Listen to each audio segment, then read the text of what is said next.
ನಮಸ್ಕಾರ ವೀಕ್ಷಕರೇ, ಮಹಾಯುದ್ಧ ನ್ಯೂಸ್ಗೆ ಸ್ವಾಗತ. ನೀಟ್ ಪ್ರಶ್ನೆ ಪತ್ರಿಕೆ ಸೋರಿಕೆ ಪ್ರಕರಣ ಸಾಮಾಜಿಕ ಹೋರಾಟಗಾರ ಸೋನಂ ವಾಂಗ್ಚುಕ್ ಅವರ ಉಪವಾಸ ಸತ್ಯಾಗ್ರಹ ಹಾಗೂ ವಿದ್ಯಾರ್ಥಿಗಳ ಮೇಲಿನ ಪೊಲೀಸ್ ಕ್ರಮವನ್ನು ಖಂಡಿಸಿ ಅಂಬೇಡ್ಕರ್ ಸೇನೆ ರಾಯಚೂರು ಜಿಲ್ಲಾ ಸಮಿತಿ ವತಿಯಿಂದ ಡಾಕ್ಟರ್ ಬಿಆರ್ ಅಂಬೇಡ್ಕರ್ ವೃತ್ತದಲ್ಲಿ ಧರ್ಮೇಂದ್ರ ಪ್ರಧಾನ್ ಅವರ ಅಣುಕು ಶವಯಾತ್ರೆಯ ಪ್ರತಿಭಟನೆ ನಡೆಸಿ ಕೇಂದ್ರ ಶಿಕ್ಷಣ ಸಚಿವ ಧರ್ಮೇಂದ್ರ ಪ್ರಧಾನ್ ಅವರ ರಾಜೀನಾಮೆ ಆಗ್ರಹಿಸಿ ಪ್ರತಿಭಟಿಸಲಾಯಿತು. ಪ್ರತಿಭಟನೆಯ ಬಳಿಕ ಜಿಲ್ಲಾಧಿಕಾರಿಗಳ ಮೂಲಕ ರಾಷ್ಟ್ರಪತಿಗಳಿಗೆ ಮನವಿಯನ್ನ ಸಲ್ಲಿಸಿದರು. ಅಂಬೇಡ್ಕರ್ ಸೇನೆಯ ರಾಜ್ಯ ಪ್ರಧಾನ ಕಾರ್ಯದರ್ಶಿ ಹಾಗೂ ಜಿಲ್ಲಾ ಅಧ್ಯಕ್ಷ ವಿಶ್ವನಾಥ ಪಟ್ಟಿ ಅವರು ಮಾತನಾಡಿದರು. ವಿದ್ಯಾರ್ಥಿಗಳ ಹಕ್ಕುಗಳನ್ನು ರಕ್ಷಣೆ ಮಾಡುವಲ್ಲಿ ಕೇಂದ್ರ ಸರ್ಕಾರ ವಿಫಲವಾಗಿದೆ ಅಂತ ಆರೋಪಿಸಿದರು. ಬೇಡಿಕೆಗಳನ್ನು ಈಡೇರಿಸದೇ ಇದ್ದರೆ ರಾಜ್ಯದ ಎಲ್ಲಾ ಜಿಲ್ಲೆಗಳಲ್ಲಿ ಹೋರಾಟವನ್ನು ತೀವ್ರಗೊಳಿಸಲಾಗುವುದು ಅಂತ ಎಚ್ಚರಿಕೆ ನೀಡಿದರು.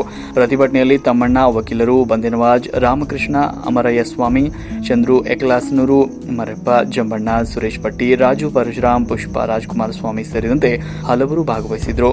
ವರದಿ ವೀರಣ್ಣಗೌಡ ಗಾರಲದಿನಿ, ಮಹಾಯುದ್ಧ ನ್ಯೂಸ್, ರಾಯಚೂರು.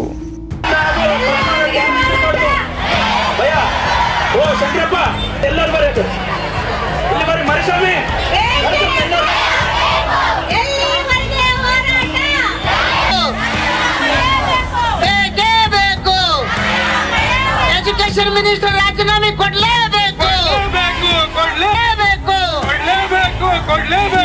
ಬೇಕೇ ಬೇಕು.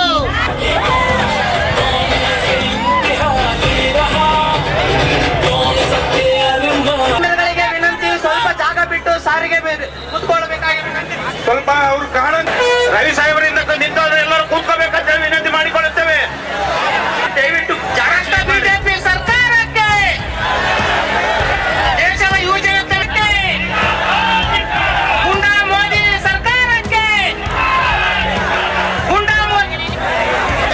ಅಂಬೇಡ್ಕರ್ ಸೇನೆಯ ಜಿಲ್ಲಾ ಮುಖಂಡರ ನೇತೃತ್ವದಲ್ಲಿ ವಿದ್ಯಾರ್ಥಿ ಅಂತ ಧರ್ಮೇಂದ್ರ ಪ್ರಧಾನ್ ಅವರ ಶವಯಾತ್ರೆ ನಡೀತಾ ಇದೆ. ಯಾತ್ರೆ ಮಾಡ್ಕೊಂಡು ಬರ್ತಾರ, ಅದಕ್ಕೆ ಅವಕಾಶ ಮಾಡಿಕೊಡ್ಬೇಕು. ಕೆಲವೊಂದು ಲೀಡರ್ಗಳು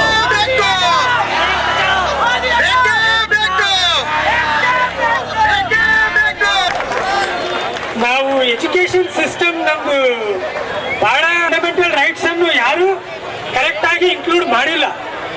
ಈಗ ನಾವು 6th standard 7th standard only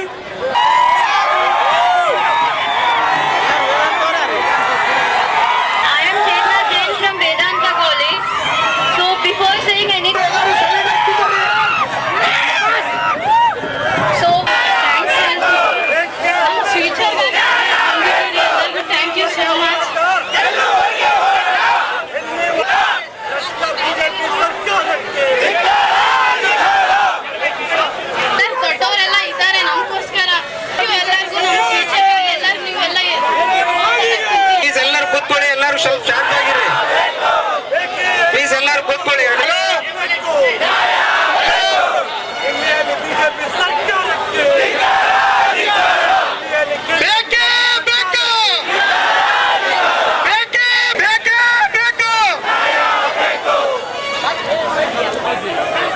ಈ ಹೋರಾಟವನ್ನು ಅವ್ರಿಗೋಸ್ಕರ ಮಾಡ್ತಾ ಇದೀವಂತ ಅವ್ರು ಶಾಂತಿಯುತವಾಗಿ ಹೋರಾಟ ಮಾಡಿದವರು.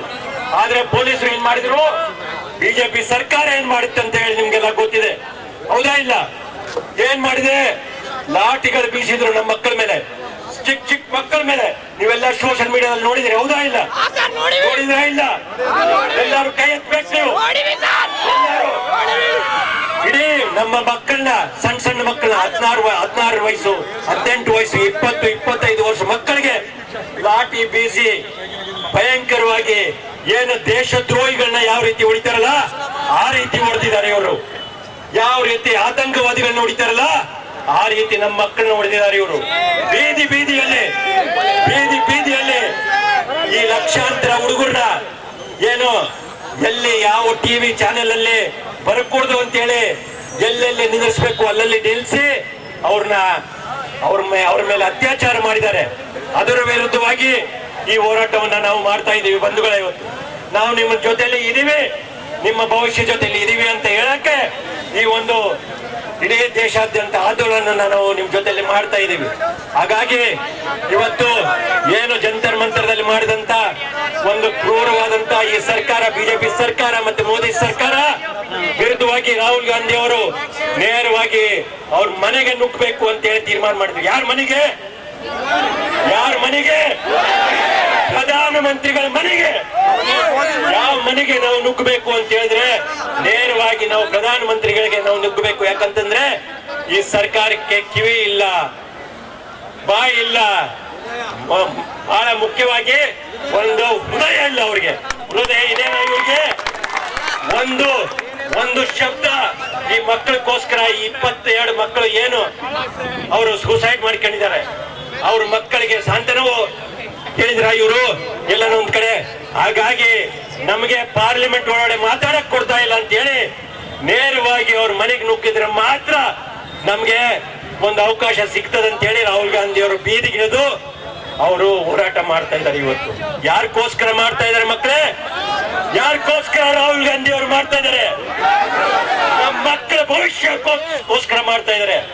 ಇವತ್ತು ಇಂಥ ಸರ್ಕಾರ ಇರ್ಬೇಕಾ ಇಲ್ಲ ಅಂತೇಳಿ ನಾವೆಲ್ಲರೂ ತೀರ್ಮಾನ ಮಾಡ್ಬೇಕಾಗ್ತದೆ. ಇಂಥ ಸರ್ಕಾರ ಇರ್ಬೇಕಾ?